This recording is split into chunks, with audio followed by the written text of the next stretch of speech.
नमस्कार and welcome to everybody. आज हम दो चर्चा करेंगे, रिफ्रेश करेंगे और जानेंगे कि योग क्या है, किन किन टर्म्स के लिए योग को इस्तेमाल किया जाता है और अष्टांग योग क्या है। तो योग का मतलब है यूनियन विद गॉड, यानी आत्मा और परमात्मा का मिलन।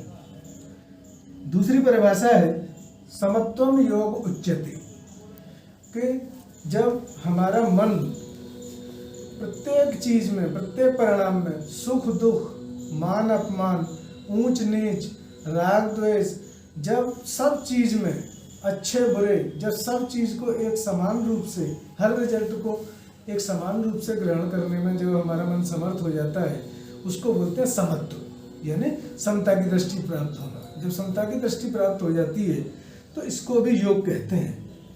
पतंजलि ऋषि के अनुसार योगश्चित्त वृत्ति निरोधा, कि जो चित्त की वृत्तियों का रुक जाना, जो हमारे मन में तमाम तरंगें होती हैं, उन तरंगों का रुक जाना और चित्त का हमारा एक स्थान पर ठहर जाना, परमात्मा में ठहर जाना, या हम चित्त को जहाँ लगाएं वहाँ जो है वो चित्त का रुक जाना, ये हमारा योग है।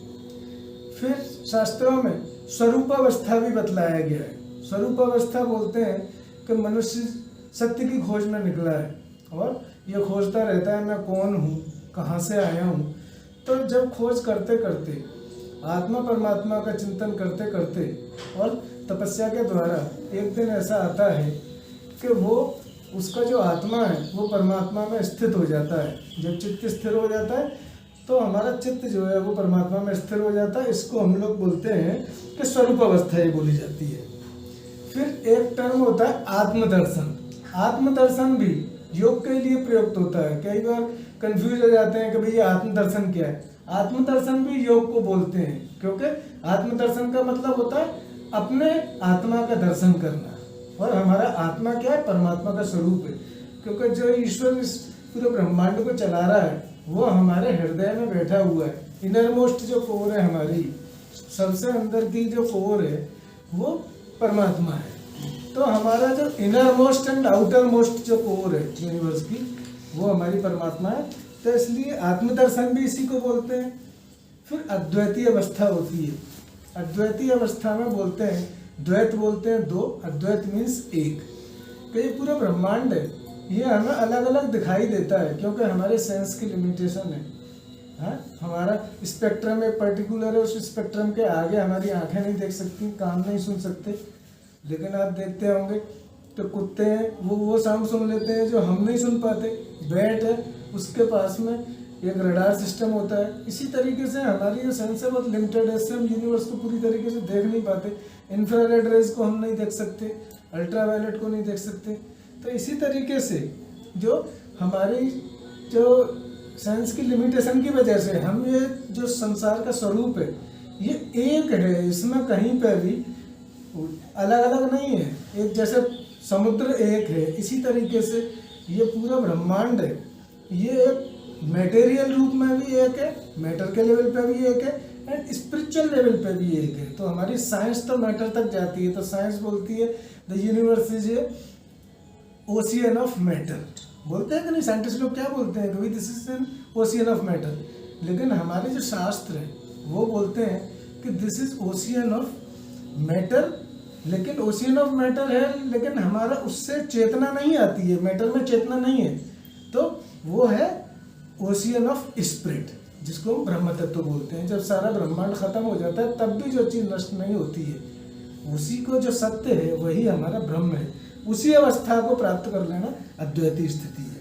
इसी को ब्राह्मी स्थिति बोलते हैं। जब यह स्थिति प्राप्त हो जाती है और सब जगह हम ईश्वर का दर्शन करते हैं हर चीज में, क्योंकि जो परम तत्व है वो हमारा, जो जिससे सब कुछ निकला है, जो सब पूरे ब्रह्मांड का जो कॉज है वो हमारा ब्रह्म तत्व है। उस स्थिति को, उसको सब में देखना और फील करना, योग के द्वारा आप उस अवस्था को फील करते हैं, उस परमात्मा तत्व का अनुभव करते हैं, ब्रह्म तत्व का। तो उस अवस्था में जो योगी हर वक्त बना रहता है उसको बोलते हैं ब्राह्मी स्थिति। इसी को हम बोलते हैं ऋषित्व।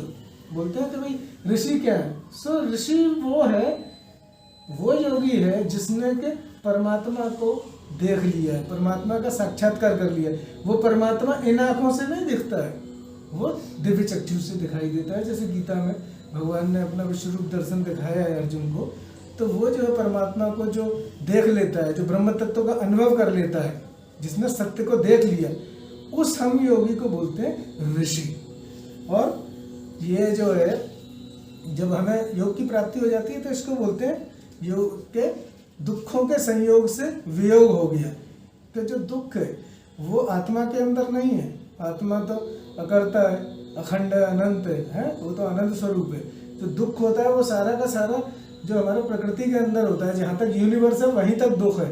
तो जब हम योग लगा लेते हैं तो हम बिल्कुल अलग हो जाते हैं प्रकृति और पुरुष का, यानी परमात्मा का प्रकृति से जो संयोग है, जो भ्रम से संयोग होता है वो टूट जाता है और मनुष्य जो है आनंद को प्राप्त होता है। अब योग को प्राप्त करने के 4 रास्ते हैं। पहला है कर्मयोग। कर्मयोग गीता में बतलाया गया है कि हम सारा काम चाहे हम अपना समझ के करें, कंपनी का समझ के करें या ईश्वर का समझ के करें। तो जब हम कार्य को ईश्वर का समझ के करते हैं और सारे कार्य उस परमात्मा को अर्पित कर देते हैं और उसके फल की चिंता नहीं करते हैं कि भाई इससे अच्छा होगा या बुरा होगा, ये हम नहीं सोचते हैं, लेकिन कर्म को हम भगवान को सौंप दें और ईश्वर के लिए सारे कर्म करें और उनको कर्म अर्पित करके और फल की आसक्ति को छोड़ के और निराभिमान, यानी उसके अंदर हम कोई अभिमान नहीं लाएं कि मैं कर रहा हूँ, नहीं, हम ईश्वर के लिए कर रहे हैं, ईश्वर के हम बंदे हैं, उनके हम शिष्य हैं, तो हम उनके लिए काम करेंगे। तो इसको अपने सारे काम को, जितना भी हम घर का काम करें, बाहर का काम करें, रास्ते में काम करें, उन सब कामों को हम ये समझ के करें कि हम ईश्वर के लिए कर रहे हैं। जैसे हम लोग सोचते हैं कंपनी के लिए कर रहे हैं, इसी तरीके से हमें एक एटीट्यूड चेंज करना होता है, काम वही होगा और उत्साह से होगा। इसको बोलते हैं कर्मयोग। उसको करके भी हम ईश्वर को प्राप्त कर सकते हैं, हमारा योग को प्राप्त कर सकते हैं। दूसरा है भक्ति योग। चिंतन, मनन, भगवान की महिमा गाना, कथा सुनना, मंत्र जपना। और भगवान के जब इस्कॉन में आप जाते हैं तो वो लोग भक्ति भाव में ढोलक बजाते हैं, कीर्तन करते हैं, नाचते हैं, गाते हैं। तो तरह तरह से भगवान की पूजा करना, आराधना को नहला रहे हैं, भोग लगा रहे हैं, तमाम तरीके से 9 तरह की जो है वो भक्ति होती है। तो अलग अलग तरीके से भगवान को प्रसन्न करना और इससे जो है योग को सिद्ध करना, ये हमारा भक्ति योग है। फिर आता है ज्ञान योग। ज्ञान योग, ज्ञान क्या है कि ये जानना कि आत्मा अकर्ता है और जो ब्रह्मांड का सिर्फ एक ही तत्व ऐसा है जो कभी नष्ट नहीं होता, पूरे यूनिवर्स के नष्ट होने पर भी, वो ब्रह्म तत्व है। उस ब्रह्म तत्व के और वही आत्म तत्व है, उस ब्रह्म तत्व का चिंतन करना और ये समझना कि ये जो प्रकृति है, ये नेचर ने सब बॉडी बनाई हुई है, तो हमारा आत्मा कुछ नहीं कर रहा है, ब्रह्म तत्व कुछ नहीं कर रहा है। जो कुछ भी काम हो रहा है वो नेचर कर रही है और नेचर के हिसाब से सारे काम हो रहे हैं। और अपने मन को हर वक्त ईश्वर में लगाए रहना, ब्रह्म तत्व का चिंतन करना और ब्रह्म तत्व में लीन रहना और अपना स्वाध्याय करना, शास्त्रों को पढ़ना और अपना एनालिसिस करना। तो ये करते हुए ईश्वर को प्राप्त करना, ये इसको बोलते हैं ज्ञान योग। ये ज्ञान योग थोड़ा कठिन होता है। इसके बाद में आता है राजयोग। राजयोग इसको बोलते हैं योगों का राजा, किंग ऑफ योगा, जिसको नॉर्मली ध्यान बोलते हैं या ध्यान योग बोलते हैं। ये इसका अभिप्राय ये है कि राजयोग में हम मन को एक फोकस करते हैं, अपने चित्त को परमात्मा में फोकस करके और परमात्मा में चित्त की वृत्तियों को बिल्कुल स्थिर कर दिया जाता है। और एक दिन हम इसके द्वारा ध्यान लगाते लगाते लगाते लगाते ईश्वर को प्राप्त कर लेते हैं। तो ये जो राजयोग है, ये पहले तो जैसे गीता में बतलाया है कि सबसे पहले भगवान ने किसको दिया, सूर्य को दिया, ये बताया। सूर्य ने अपने पुत्र इक्ष्वाक को बताया। फिर राजा इक्ष्वाक से ये जो परंपरा है वो राजाओं तक चली आई, फिर बीच में परंपरा नष्ट हो गई। फिर भगवान कृष्ण कहते हैं कि फिर ये मैंने अब तेरे को, अर्जुन को ये योग बताया। तो ये जो राजयोग की जो परंपरा है, ये ज़्यादातर राजाओं को या ऋषियों के बच्चों को उपलब्ध था। अब ये आजकल ये हर एक को उपलब्ध है। तो ये राजयोग में या ध्यान योग में इसके 8 अंग हैं। वो अष्टांग योग बोलते हैं, पतंजलि इसके ऋषि हैं। वो 8 अंग हैं। यम, नियम, आसन, प्राणायाम, प्रत्याहार, धारणा, ध्यान, समाधि।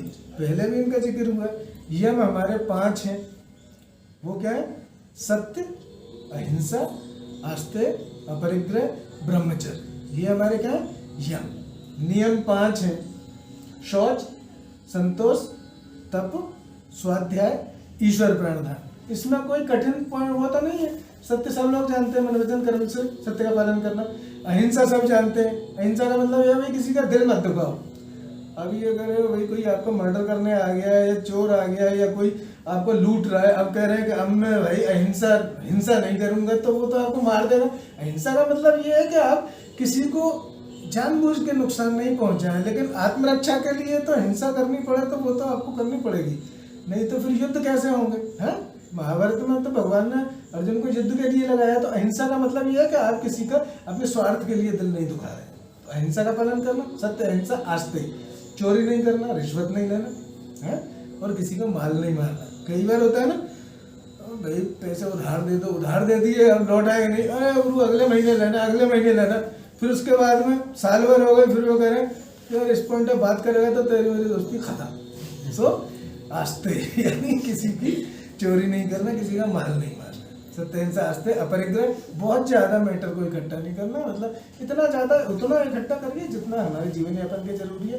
कुछ इमरजेंसी के लिए फंड्स हो, और हमारा कुछ बच्चों के लिए थोड़ा बहुत ये कि वो सुखपूर्वक अच्छे कार्य में लग सके। फिर ब्रह्मचर्य। ब्रह्मचर्य का मतलब होता है अपने चित्त को अच्छे कार्यों में लगाना, पवित्र विचार रखना, और हमारे समाज का उत्थान हो ऐसे विचार और ऐसे प्लान्स को अपने माइंड में लाना, और सब माँ बहन बेटियों की इज्जत करना, और उनको अपना बहन और माता के स्वरूप मानना। ये हमारा ब्रह्मचर्य हो गया। फिर है शौच, संतोष, तप, स्वाध्याय। शौच मतलब सफाई, अंदर बाहर से, मन की मन वचन कर्म से। संतोष भाई बहुत जरूरी है। जो कुछ भी भगवान देते हैं उसको प्रसाद समझ के ग्रहण करें, अच्छे के लिए ट्राई करें। आपको लग रहा है कि भाई मेरे को कम प्राप्ति हुई है, आगे और ट्राई करिए, तो ये हो गया संतोष। तप, जो हम अच्छे मार्ग पे चलते हैं, सच्चाई के रास्ते पे चलते हैं, तो हमें एडवर्सरीज को फेस करना पड़ता है। जब भी आप सच्चाई के रास्ते पे चलेंगे तो आपको कठिनाइयों का सामना करना पड़ेगा। उन कठिनाइयों को हंसते हंसते सहन करना, यही तप है। तप का मतलब ये नहीं है अगर आग जला के बैठ गए हमने कि सब या पानी में खड़े हो गए, ये तप नहीं। तप वो है जिसमें कि हम अपने मन के प्रतिकूल चीज़ों को, जो हमारे मन के खिलाफ चीज़ें जा रही हैं, उनको सहन करना। कई बार होता है कि नहीं, पापा ने बोल दिया गए जरा पानी लाओ, नींद आ रही है, हमने कहा यार ये तप है। अगर पापा ने बोला पानी लेके आओ तो पानी लेके चले गए, और वहीं पड़े रहे, बोले अरे पापा खुद ले लो, मुझे नींद आ रही है। सो तप का मतलब होता है अपने मन के खिलाफ, जो धर्म के पालन में जो हमें तकलीफ उठानी पड़ती है, मन के प्रतिकूल जो चीज़ें होती हैं उसको सहन करना। तप। स्वाध्याय बोलते हैं, बहुत विशाल टर्म है। स्वाध्याय के ऊपर तो पूरा योग आधारित है। अपना अध्ययन करना, अपना एनालिसिस करना, अपना लेखा जोखा करना, ये सारी चीज़ें जो शास्त्रों को पढ़ना और अपने आप को पढ़ना, अपनी किताब पढ़ना, अपने जीवन की किताब को पढ़ना, एक एक पल अपने ऊपर नजर रखना, ये स्वाध्याय में आता है। तब स्वाध्याय। ईश्वर प्राणदान बहुत ही इंपॉर्टेंट है। इसको बोलते हैं कि सेल्फ सरेंडर टू गॉड। देखो भाई, संसार में बिना चमचागिरी करे आप गुजारा नहीं कर सकते। तो इसलिए अगर तेल लगाना है तो सबसे ऊपर वाले का तेल लगाना है। तो सेल्फ सरेंडर का मतलब होता है कि ईश्वर के लिए सरेंडर कर देना, मतलब उनके लिए अपने जीवन को उनके हवाले छोड़ देना, और जो कुछ भी वो हमारे सामने ला रहे हैं, जो कुछ भी हमारे सामने आता है, ईश्वर का प्रसाद समझ के ग्रहण करते जाएं, और हर चीज़ में ये समझें कि मेरा मालिक इसमें खुश रहे, और मैं अपना, मेरा जो जीवन है, मैं जो कुछ भी करूँगा वो अपने मालिक के लिए करूँगा। सो अपने आप को उसका शिष्य समझना और परमात्मा को अपना मालिक समझ के रहना, ये हमारे ईश्वर प्राणदान है। ये हमारे यम नियम हो गए। तीसरा आसन है। आसन में किसी भी रूप में पालती मार के बैठ जाएं, कपड़ा बिछा लें, थोड़ा गद्दा है या गद्दी, कोई भी चीज़ ले सकते हैं, बोरा ले सकते हैं, या कंबल वगैरह है, या कोई अच्छा आसन बनवा लिया, उसके ऊपर बैठ के अपना आसन कुछ देर, आधा घंटा 15 मिनट बैठने के लिए सुखपूर्वक बैठ लें, वही आसन है। स्थिर सुख आसनम ये बोलते हैं कि भाई स्थिर और सुखपूर्वक आप कुछ देर ईश्वर का चिंतन ध्यान कर सकें, उसको आसन बोलते हैं। तो ये हो गया आसन। फिर मृगचर्म मिल जाए, मृगचर्म भी बिछा सकते हैं। फिर प्राणायाम। प्राणायाम होता है प्राण शक्ति का नियमन करना। प्राण शक्ति का नियमन करने के लिए आप क्या करते हैं, सांस को रोकने का प्रयास करते हैं कि पहले आपने अंदर सांस लिया, सांस अंदर से ओंकार के साथ सांस खींचा, फिर रोका, जितनी देर रोका, फिर ओंकार के साथ में ही, या जैसे जान लिए ओम के साथ में खींचा है, ओम, जितनी देर रोका उतनी देर रोका, फिर भूर्भुवस्वर के साथ निकाल दिया, या ओम नमो शिवाय के साथ निकाल दिया, या खाली ओंकार के ही साथ निकाल दिया। फिर हमने बाहर रोका, उसको बाह्य कुंभक बोलते हैं। अंदर जो रोका उसको अंतः कुंभक बोलते हैं। बाहर जो रोका जाता है उस प्राण को बाह्य कुंभक बोलते हैं। तो हमने बाहर प्राण को रोक लिया। तो इसी तरीके से प्राणायाम करने का हमें लाभ ये होता है कि हमारा जो मन है वो हमारे काबू में आ जाता है, और हमारी जो प्राण शक्ति है, बॉडी में हमारी बहुत एक्टिविटी ऐसी होती है जो कि हमारे ब्रेन से संचालित होती हैं। जब हम प्राणायाम करते हैं तो हमारे जो वाइटल सेंटर्स हैं हृदय के और लंग्स के, वो C3 C4 से सप्लाई होती है। तो C3 C4 की सप्लाई से क्या होता है कि हम बहुत सारे केंद्रों को, जो हमारे ब्रेन के सेंटर हैं और ये जो नर्व सेंटर है, उन सबको हम कंट्रोल करते हैं इससे प्राणायाम हो गया।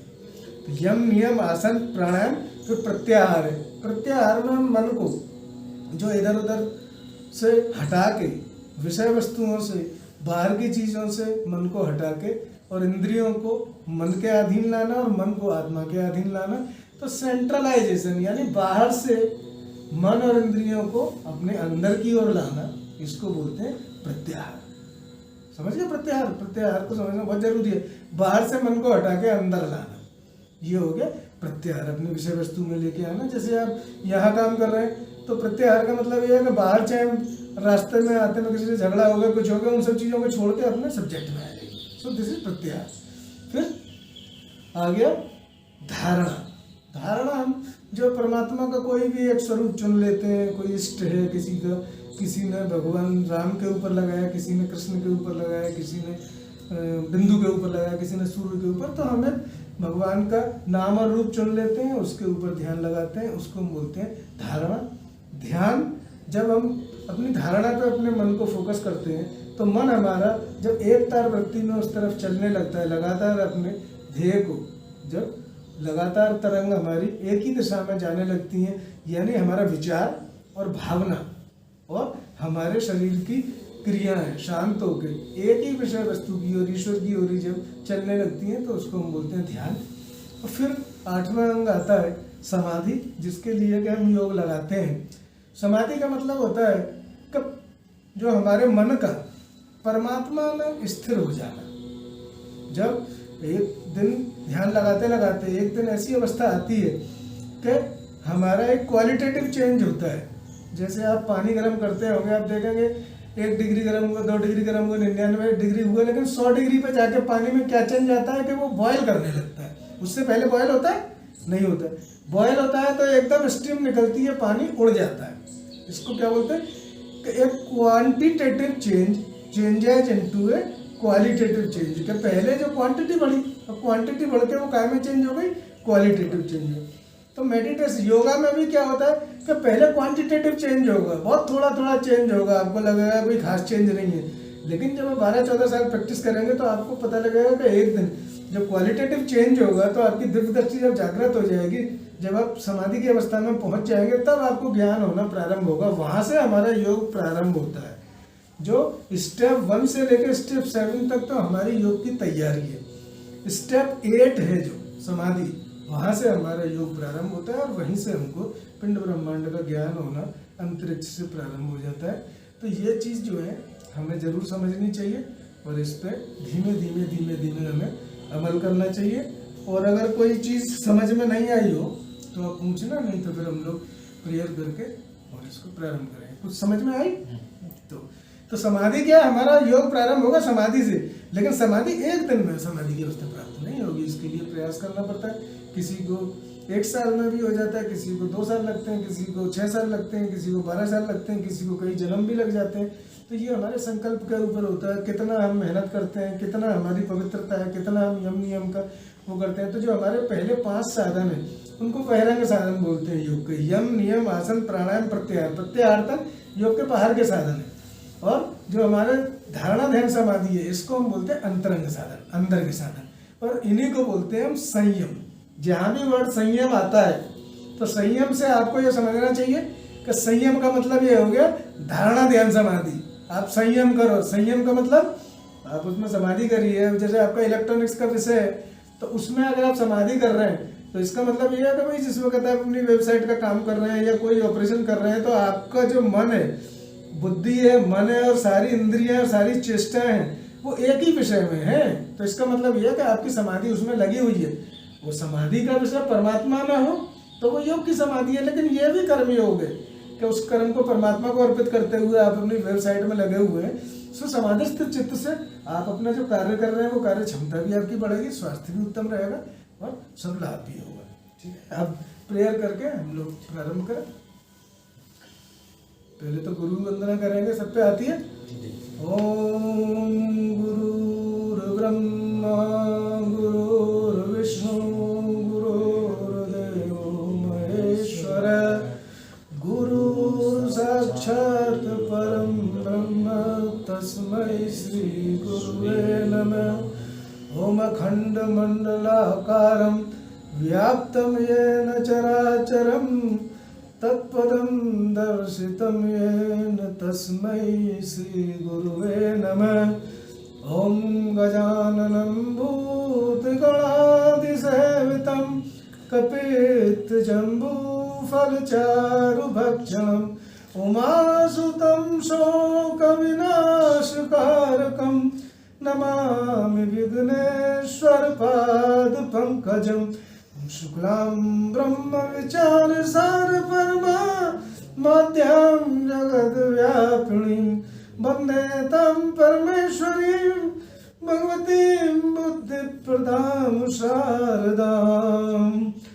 ॐ त्वमेव माता च पिता त्वमेव बन्धुश्च सखा त्वमेव विद्या द्रविणं त्वमेव सर्वं मम देव। हे प्रभो आनंददाता ज्ञान हमको दीजिए, शीघ्र सारे दुर्गुणों को दूर हमसे कीजिए।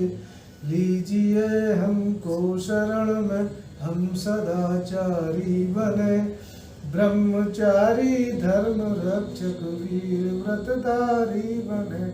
जो काम हमने उठाया आप ही की आस से, हे नाथ ऐसी कृपा पूर्ण होवे दास से। अब सब लोग अपना आसन में बैठ गए और 3 बार गायत्री का मंत्र पढ़ के फिर ओंकार के साथ प्रकृति के मध्य में ध्यान लगाएं। ओम भूर्भुवस्सुवः तत्सवितुर्वरेण्यं भर्गो देवस्य धीमहि धियो यो नः प्रचोदयात्। ओम भूर्भुवस्सुवः तत्सवितुर्वरेण्यं भर्गो देवस्य धीमहि धियो यो नः प्रचोदयात्। ओम भूर्भुवस्सुवः तत्सवितुर्वरेण्यं भर्गो देवस्य धीमहि धियो यो नः प्रचोदयात्। अब ऐसी कल्पना करें कि ईश्वर हमारे सामने बैठे हैं और उनके हृदय से प्रकाश निकल के उनकी ज्योति से हमारे हृदय में प्रवेश कर रहा है और हमारा पूरा रोम रोम ईश्वर के दिव्य प्रकाश से प्रकाशित हो रहा है। और इसी भाव को अपने मन को ईश्वर में ही लगाए रहें। मन कहीं जाए तो ईश्वर में ही उसको बार बार लगाएं और ओंकार के साथ ध्यान का प्रारंभ करें।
सततं नमः। ॐ नमो ब्रह्मा अहं ब्रह्मा वयं ब्रह्मा सर्वब्रह्मा शिवाय सततं नमः। ॐ नमो ब्रह्मा अहं ब्रह्मा वयं ब्रह्मा सर्वब्रह्मा शिवाय सततं नमः।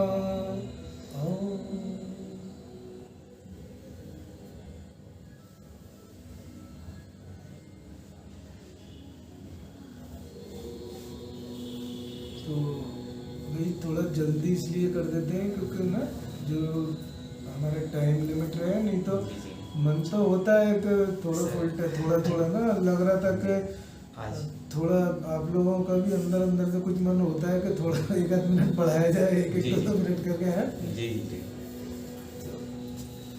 बंद करा जाए। ओके।